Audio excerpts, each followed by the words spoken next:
Hi, and welcome back at the Workpay podcast. And today's topic is compliance across Africa, entering a market fast. My name is Ernestine, and I will be hosting your podcast today. After this, you will know how to enter a new market in Africa fast without being one regulatory change away from a fine. I think that's a very important topic. The previous recording, we were hosted by our two founders, Paul and Jackson, and we discussed more the strategic part of EOR and of payroll outsourcing. And today I'm joined by my two amazing colleagues. It's the head of legal, it's Nelson, and it's our head of HR. Can I say Jackie or Jacqueline? Jackie. It's Jackie. So thank you so much. I would like to ask both of you to introduce yourself and your role at Workpay, and then I will discuss the rest. Jackie. Thank you, Stain. My name is Jackie. I lead the people team at Workpay. My role focuses on building strong people operations and also the employee experience across the different markets we operate in. Thank you. Great. Thank you, Austin. It's a pleasure to be here. My name is Nelson. I'm the head of legal and compliance at Workpay. I'm the person who makes the legal infrastructure that powers EOR to work across the continent, from entity formation to contracts to termination, all the way to licensing and data protection. I'm the guy responsible to make that happen. And it's a pleasure to be on this podcast. I feel very honored that I'm joined by both of you today. We work a lot together every day. And I think both of you are very important to our company and also to the services we offer, but we will discuss that in a bit.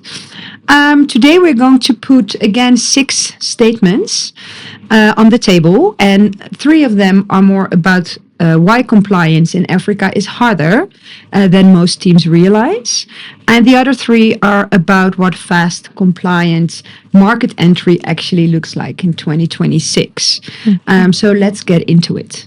Are we ready for the first statement? Absolutely. Let's roll. Yes? Absolutely. Let's hit it. Let's go. So the first statement is, what was compliant in your African market 6 months ago might already be illegal today. Great. I think I can take that Yes. and sort of extrapolate it, not on a 6 months level, but sort of extrapolate it a little bit further to, let's say, a year or so. So what usually happens across the continent is that laws change very quickly, and there are certain laws that change quicker than others. Case in point, tax laws seem to change every other year, but employment laws take a little bit more time to change. But if I was sort of just to pick one thing that has changed on the African continent in the past, let's say 1 year, I'd say it's how leave days or paternity leave days in South Africa actually work. So previously, under the BCA, which is the law in South Africa, there were paternal leave days. So you're given 10 leave days if you're a father and you have a child. But if you're a mother, you're actually given a couple more leave days, that are actually unpaid.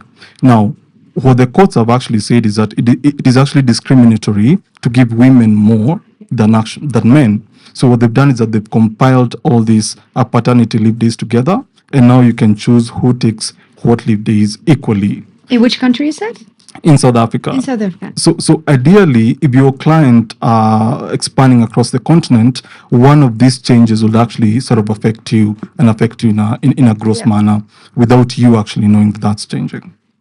Oh, wow. And how do we then keep up with all those changes across so many countries? Yeah, that's why it's always encouraged. If you're expanding across the continent, I think it's very important for you to kick off with an employer of record, first of all, so that you can understand all these laws firsthand. An advisor. Exactly. And an employer of record is not just employing your employees, also advising you on the best legal principles per country. And that's obviously going to help you to be in a compliant position. Yeah. And over and above that, even at the point when you set up your own entity, you can still rely on them to help you, smoothen out your operations across the continent. So you can view Workpay not just as an employer of record, but also as an advisor across the continent. Yeah, and that's what we call that we also sell compliance, right? Exactly. that companies are Exactly. always up to date Exactly. Exactly. on the latest rules and Exactly. regulations in every country. Exactly. In Africa. Can we say we can do that for all 54 countries?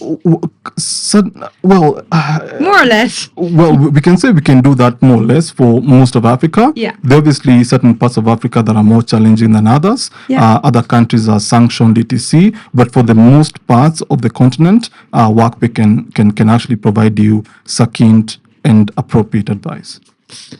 That's quite unique. Yes. Thank yes. you. And we have a team that does the same. And also, with the help of new technologies, we can keep up with all these laws quite quickly, better than most. Thank you.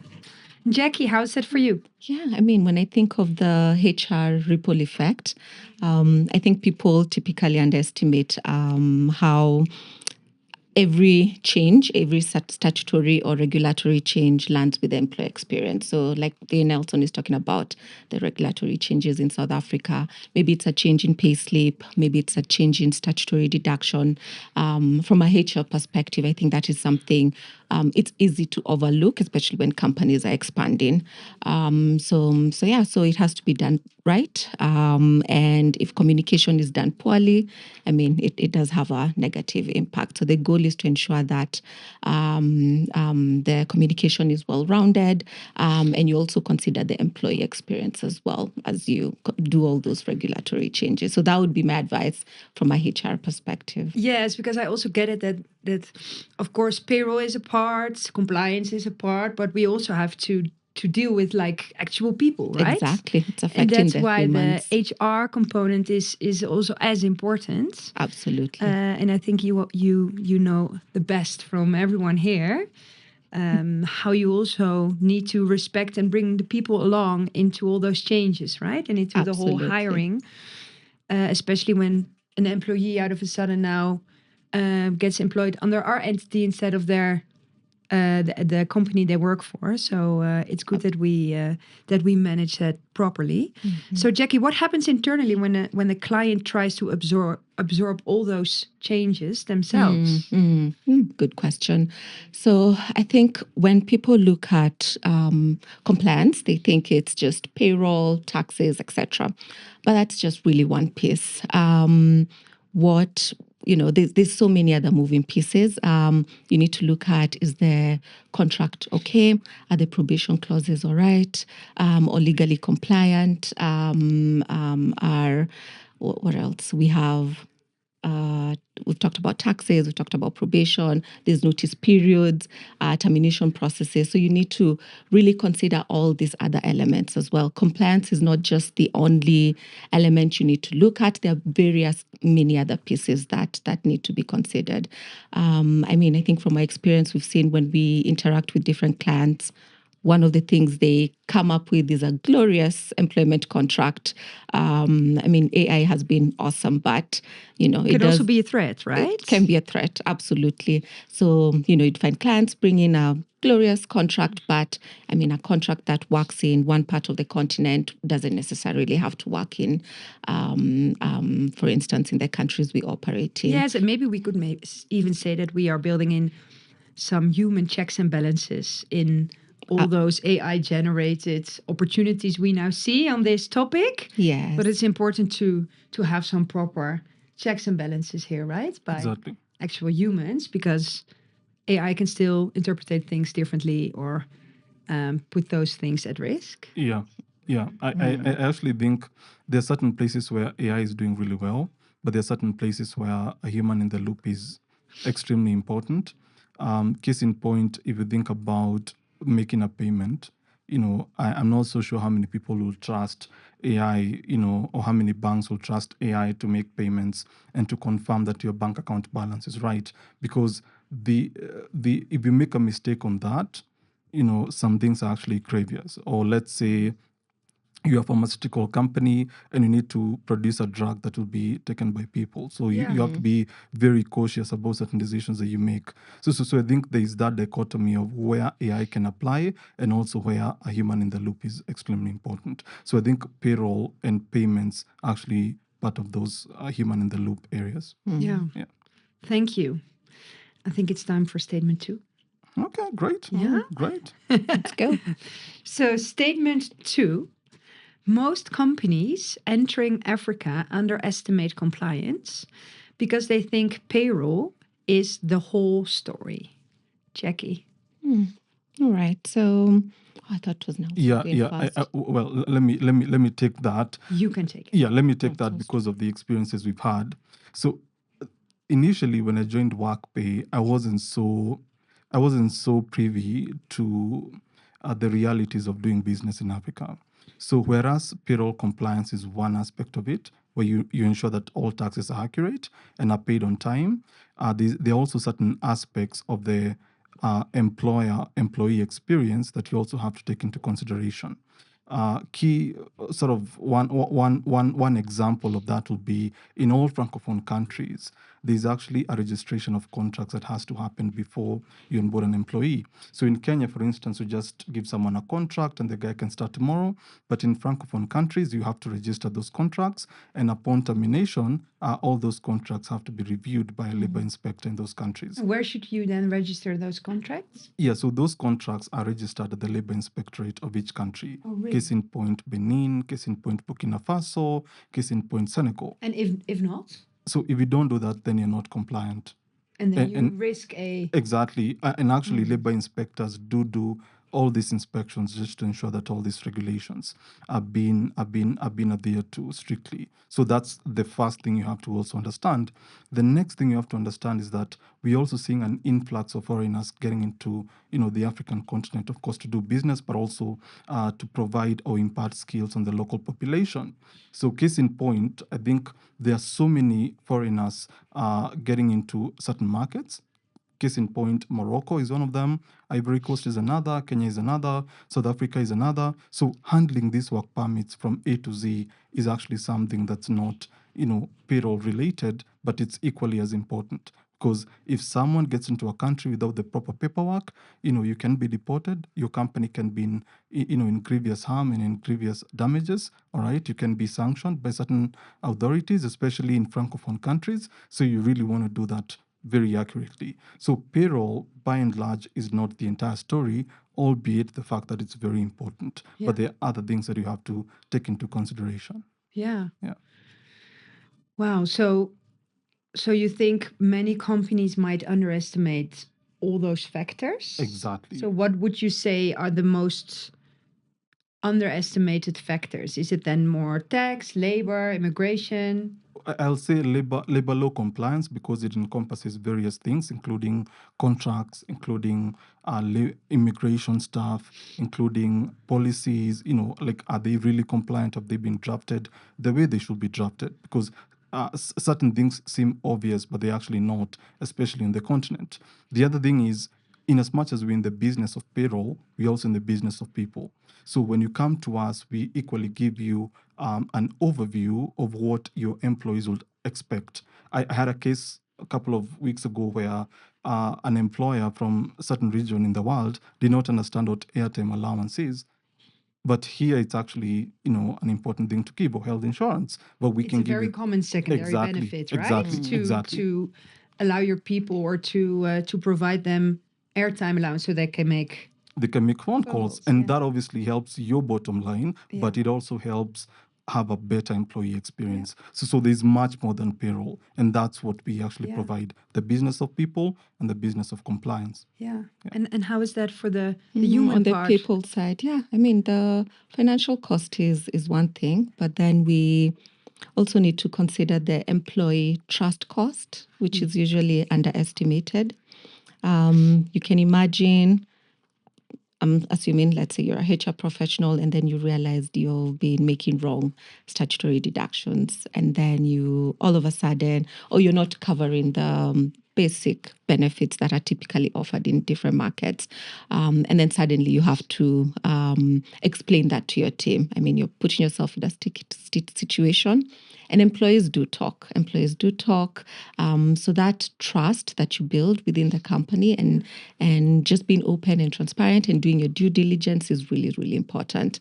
So the employee trust cost, yes, I know we're big on the financial impact, but also there's that slight element that should not be overlooked as well. And again, you're also managing your reputational risk because employees do talk. Something slightly small that was made erroneously. In the age we're in, people do talk. So and I think also the whole contracting thing, I think those are also can be quite critical.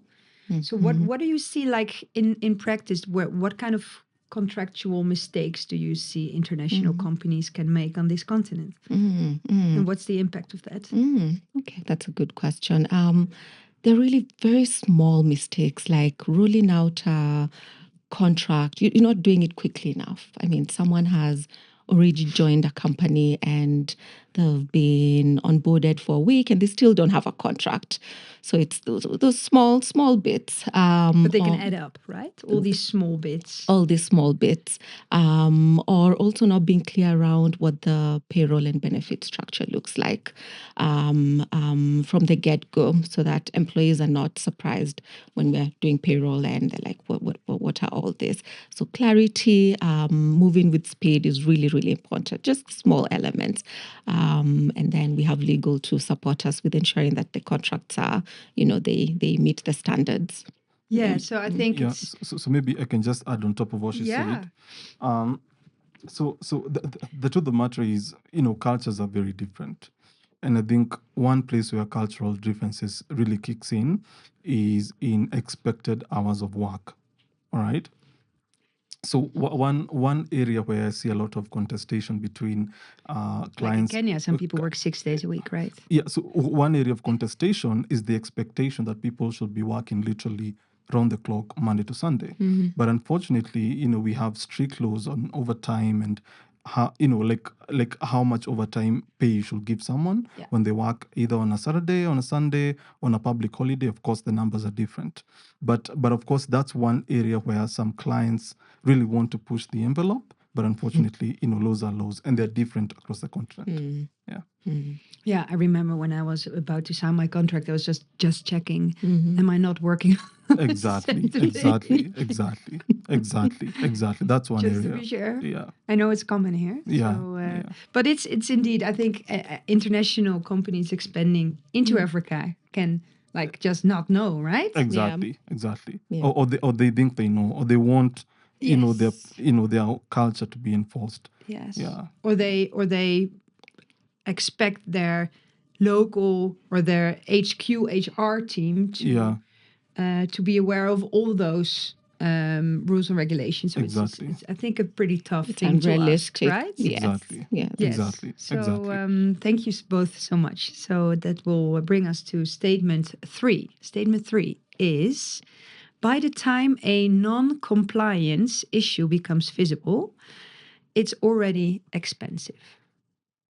Yeah, I think I can start on that on that statement, because I actually had an example about 2 years ago when a client came to us, just for us to do an audit on their payroll computations and payments and filings. So what we came to realize is that in one of the countries where they're operating in Zimbabwe, they had missed payments of an AIDS levy for the last couple of years. What is that? So in Zimbabwe, there's a tax and then there's an AIDS levy. It's like affordable housing levy, just a levy taxed by government and should be paid on a monthly basis to gather the taxes, but they missed it altogether. Now, the problem with mistakes, especially payroll mistakes, is that ignorance is no defense. So literally, you just can't go back and say we didn't know, or we had a person who didn't tell us, all right? Or we had an advisor who missed it altogether. You have to pay it, and you have to pay it on top of penalties and interest. So it becomes very expensive on you. And what if you forget to pay because you simply don't know?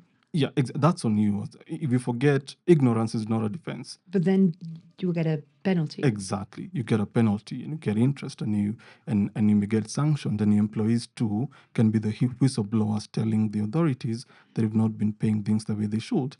And there are certain markets where we've seen and I think when clients are expanding across the continent, they have to be very wary of certain markets where mistakes are not tolerable at all. And one of those examples would be Zimbabwe. Another example would be South Africa. You really can't make a mistake on that. Another country will be Morocco because the penalties are very, very hefty. And unfortunately, you only learn about them way later. So by the time it becomes visible, you're already tens of thousands. Because those authorities take a bit longer before they find out, or Yes. what causes the delay? Yeah, so there are many reasons why the delay may come. So the first one would be no employee has ever sued you because of a certain contract clause, all right, or an authority has never audited you, but one day for sure they will, and that's when the mistake becomes very, very expensive. Yeah. Yeah. So it takes a bit longer before they become visible, and that's only raises the financial Exactly. implications of those Exactly. mistakes. Exactly. So African authorities are a little bit slow on the enforcement side, but enforcement will come at Will a certain kick in. time. Exactly. The chicken will come home to roost for sure. For sure. Yeah. Yeah. Yeah. Yeah, absolutely. I mean, when I think of, for HR professionals, you wanna make wherever you're working, like for Workpay, my goal is to make Workpay a great place to work. It is. It is awesome. So these small mistakes, candidates do typically get to hear about it. So yes, you have your employee trust that you need to work on, but you're also thinking about the talent that you want to attract to help support your business scale. So what you find that is when candidates lose trust, I mean, it does have a ripple effect with your employer branding. I'm not It's able reputation, right? Exactly. So these small mistakes, they might not see the compliance issues, but they'll definitely hear about them. So yeah. And you also don't want it to backlash more the commercial side of the company, right? If the reputation and I think many services and companies need to deal with trust and reputation. So Absolutely. It has a ripple effect across the different businesses. Thank you for raising that as well. So that will bring us to statement 4. You can be fully compliant in a new African country before your in-house team has finished reading the labor code. Jack, you want to go first? Yeah, I can take a stab. So, I mean, I think one of the biggest misconception is compliant expansion has to be slow. It has to be slow. But the reality is employees just want to feel supported from day one. They want to have their contract rolled out really fast. They want to have visibility and knowledge about their payroll and benefits. The pay slips. They want a smooth onboarding experience. They want responsive and communication to be quick and slow. So really, that's one of the things it's easy to underestimate. It doesn't have to be slow, but if you just focus on those things, I mean, you should be on the right track when it comes to global expansion. So, I mean, I think we've onboarded clients in one client, 3 different countries, different roles. I think there's one client we enrolled engineers in Kenya, salespeople in Nigeria, etc. So all one client, different country codes, but we're able to do it, right? So we handle and that's the beauty about working with us. We handle the compliance bit, and then you get to focus on the people piece around onboarding, creating that amazing onboarding experience for your employees. Yeah, and I think it's also very important for people who are listening in and who might consider a in multiple country expansion or like increase in their payroll and compliance focus, that we even have countries covering 17 African markets, right? We even think of the complex that comes with managing all those different countries for all those different people, from an HR perspective, from a payroll perspective, from a compliance perspective. I think you could like almost hire like 5 FTE to in-house to ensure that a company could then keep up with all those rules and regulations. I it's my mission to make people known that there are companies like Workpay to take care of all those things, right? What I will say is, talent is distributed across different regions in different countries. So what, of course, the platform like Workpay provides you with is an ability to hire talent wherever they are without worrying much about compliance. And I think that's a real sale to someone, knowing that you can hire anyone who's talented, and we'll provide you that platform, and we'll take care of all your compliance headaches. Yeah. It's good to know. Thank you. So that will lead us to statement 5. I know it's your favorite statement. Oh, yeah, it's my favorite statement. Do you want me to read it out? Oh, yeah, please read it out in the camera, please. Okay, so the right EOR doesn't just keep you compliant, it makes your employees feel taken care of. Well done. Yeah, I think it's one of the most underrated aspects about EOR is that we ensure that your employees feel taken care of because, one, the onboarding process is humane. All right. Yeah, and to add, so EOR means employee of record. Yes. That's a service we offer for companies that would like to hire employees in certain markets where they do not have an entity themselves. Absolutely. We have entities in those markets, so we can compliantly employ their people on our entity. Yes. That makes them compliant. Yes. And that's what we call EOR or employee of record. Yes. So thank you for defining EOR. So one of the reasons why it makes employees feel taken care of is because the onboarding process is humane. We of course treat them with a lot of dignity and respect. We give them contracts that comply with the laws of whatever country they're being onboarded in.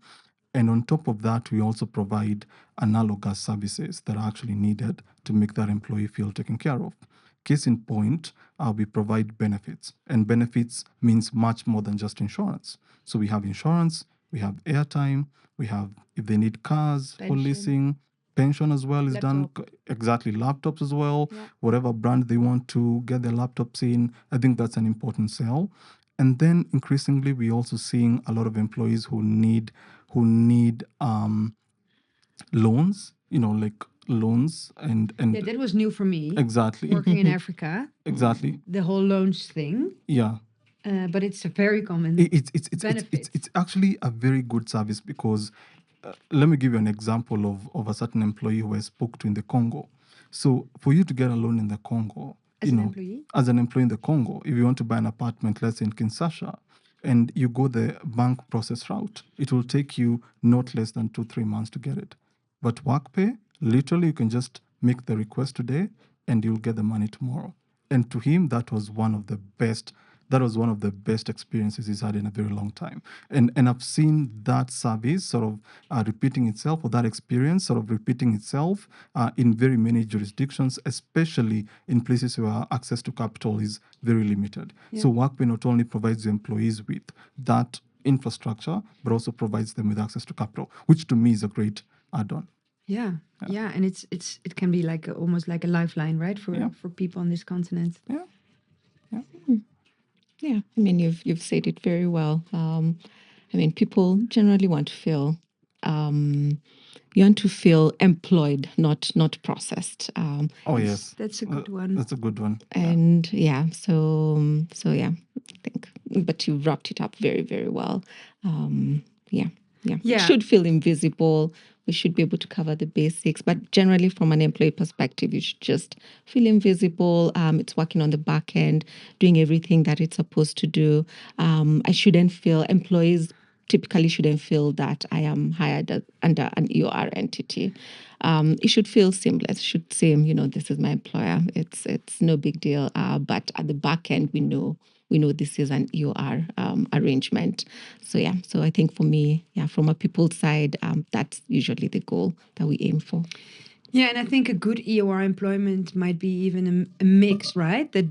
That we bring in the reflection of the local rules and regulations into the employment, and the company brings in the company aspects of the benefits and the other aspects, right, of employment, and then we can deliver those. Absolutely. But that they also feel equal to other employees in the company. I think that's also very important. Absolutely. And honestly, most HR professionals are overwhelmed. That's the reality. So, but us coming in and helping you set up that, the legal and the baseline structure. I mean, you can get focus on many other things. So you have the other initiatives, but you also have, the other elements that come with onboarding, ensuring that they have an amazing onboarding experience, and you're responsive to people. I mean, that first month, actually, I think they say it's about 6 to 8 weeks. An employee knows whether I've made the right decision from the time they've joined. So really that moment is very critical as a HR person to ensure that people are set up for success. They have the right tools. They feel supported, and you'll set them up for success. Thank you. So I think this will be then our final statement, and that's statement 6. And statement 6 is fast market entry and full compliance aren't a trade-off anymore. Treating them as one is the real risk.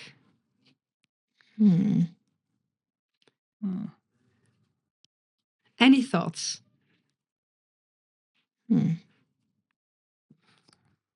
Yeah, I actually will go back to that statement where I said talent is everywhere. So you need to find a way to hire them compliantly, but you have to understand that you just simply can't hire and forget about compliance. Those two things are actually tied to the hip. So you need to find a way to do both things compliantly. And you also need to do both things in a way that's efficient. You can't wait 1 year to get someone on board. All right. So that's what we bring in all together. Yeah.